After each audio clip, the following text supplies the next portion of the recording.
Brian Antonio here with John DiMuro. All right, John, we just wrapped up the last day of Fisher Camp. It was a great 3 weeks at St. John Fisher.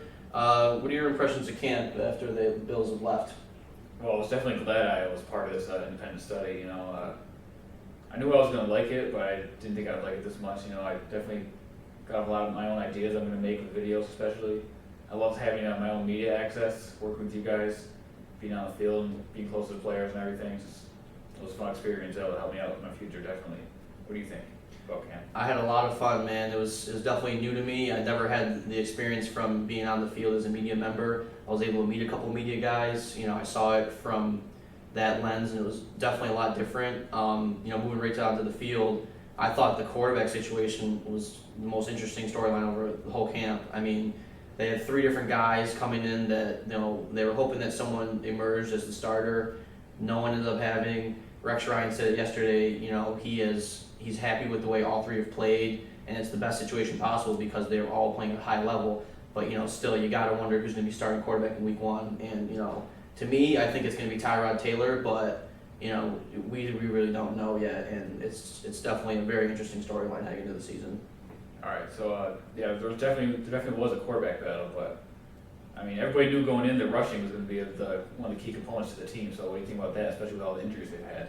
Jeez, man. I mean, who saw that coming? I mean, against the Browns, they went into the game with their 6th running back as the starter, and that's almost unprecedented. They brought in LeSean McCoy this year to be their bell cow, and we saw him a couple of days at camp nursing that hamstring, doing some ladder drills. But other than that, he was kind of a no-show, and someone like Fred Jackson, who was 34 years old, they weren't even sure if he was going to be able to play well at all this year, has been pretty much the main healthy guy throughout camp, and that is impressive in its own right. They got Carlos Williams, who's been hurt, so I think the rushing attack will be strong this year. But I think it's just been really bad luck so far with the way the injuries have been piling up on them in the backfield. Well, hopefully those injuries are going to stay in the preseason. They don't have to worry about it weeks 1 through 17. Yeah. So they definitely also have a good receiving core, you think? I mean, led by Watkins and Woods and all those guys. So what are your thoughts on that, especially with the cuts coming up? Yeah, I mean, there was a really interesting battle. I mean, the fact that Watkins, Percy Harvin, and Woods were pretty banged up the whole camp.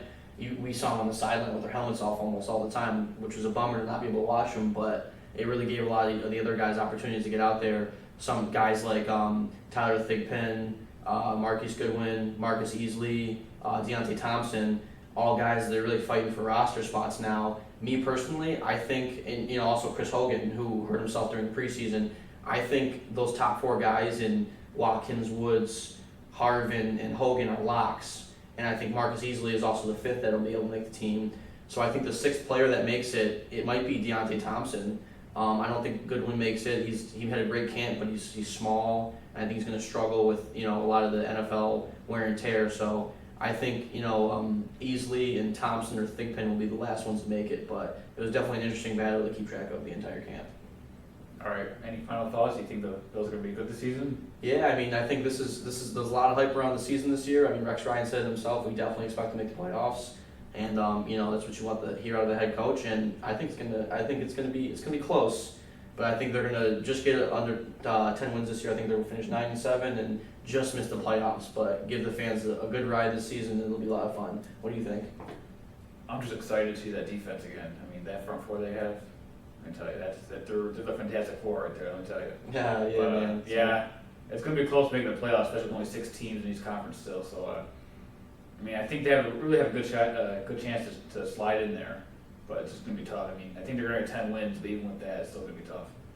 It'd be great if they get 11. 11 is pretty much a guarantee for the playoffs. 10 is like 50-50 chance. So, hopefully they get at least 10, and then we'll see how the standings work out. Hopefully, maybe make a run in the playoffs as well. All right, this is Brian Antonio and John DiMuro signing off from Bills Camp. We hope you enjoyed the coverage this year, and we'll see you next time.